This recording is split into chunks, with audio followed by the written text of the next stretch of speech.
Talk to Andy Winter, social housing commentator, and find out what he makes of it all. Andy, very good morning to you. Good morning, good morning. So, we're going to build houses in various different places in the Green Belt, it would appear, certainly around the home counties. A lot of criticism of that from the Tory party. How easy is it going to be to do, and how likely is it that we're going to actually see 1.5 million houses being built over the next 4 years?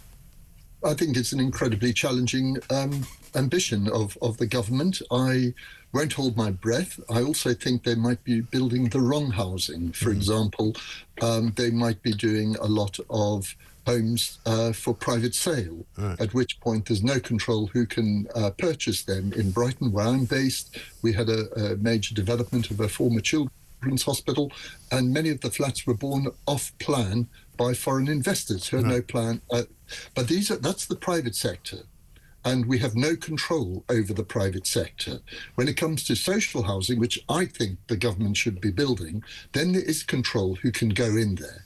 And to suggest that the majority of people, or that people will be sent, as Lee Anderson wrongly suggested, local families will go to the bottom of the waiting list, is a complete fallacy, because the reality, and there are clear statistics on this, who gets accommodated in social housing.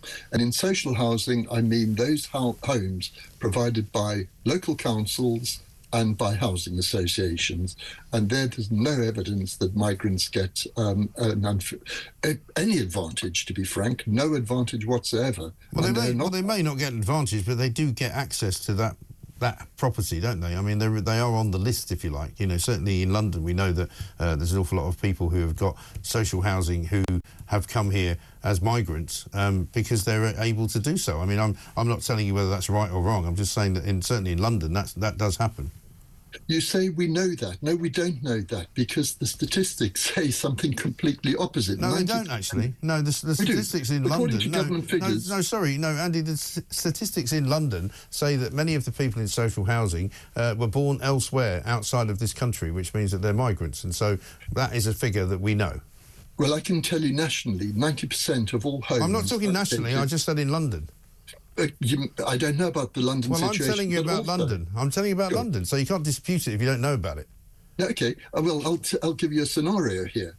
What a lot of people see happening in their neighbourhoods are newly arrived families moving to what people might think is a council flat. That flat might have been sold to a private through the right to buy, and then sold on to a private investor who then lets it out. And again, I say we have no control. But that's not social housing anymore. That's private rented housing. 90% of all homes nationwide that are rented out through social housing go to British people.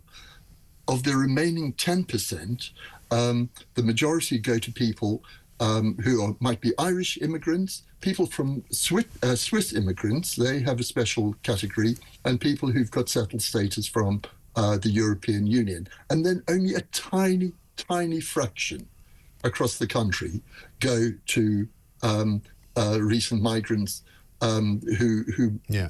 But there is, I mean, it's obvious that there is a problem, isn't there? Because the government of now, and also the previous government, said that they were going to try and move the migrants who have come to this country out of hotels and out of hostels and out of, you know, various different accommodations that they're in, into housing. And so some of the housing may be private, but we know also that many local councils are asking for landlords to come forward to give, you know, room to migrants, which may not be, as you say, affordable housing. It may not be social housing, but it's still housing.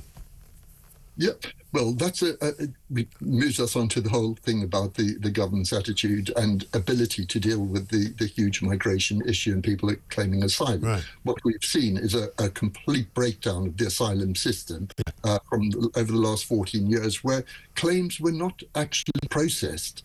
I used to run an immigration legal service, and the cases that we won were usually on the basis of the failure of the government to implement their own rules. What we need is a working, viable system, so those people who have a legitimate right to remain can remain, and then that there is a system where people who do not are removed from the country. And I think what we've had, and the whole system has been discredited by previous governments saying we're going to get it down to the tens of thousands, and that never happened. No, but I will defend... it's been a problem for 20 years, hasn't it? I mean, that is the issue, and the fact that we don't have enough housing is also part of a problem, that we've got a rising population, you know, and the two things don't sit side by side. But in terms of the housing that Labour says they want to build, are you saying that that's going to be private rather than public in terms of... Yeah, because the government have backed down already on their commitment to 50%. Any homes built on the green belt were going to be for social housing. They now have rolled back on that. So the answer is to gain control of that housing, and the only way we can do it is through local councils and housing associations. Once they're in the private sector, either built for the private sector or through the right to buy, then we lose all control, and we don't know who's being housed there because there is no requirement to monitor who is moving into those properties, whereas local councils and housing associations are required to keep really detailed account of who they're letting to. And I go back to my point, 90% of social housing lets are allocated to UK nationals, with the remainder allocated to people from the people with settled status, Swiss and Irish. I certainly didn't know about the Swiss thing. You've taught me something there. I should go and look into that, because I'm not sure. I don't understand it myself. Why there's so many Swiss people we should be giving housing to, but that's not the story. It must be the bankers. It must be, yeah. Then they wouldn't need social housing. Unlikely. I don't think they need social housing. Andy, thanks for talking to us. Andy Winter, social housing commentator. Who knew? If you come from Switzerland, you get special status and you get a social housing ladder.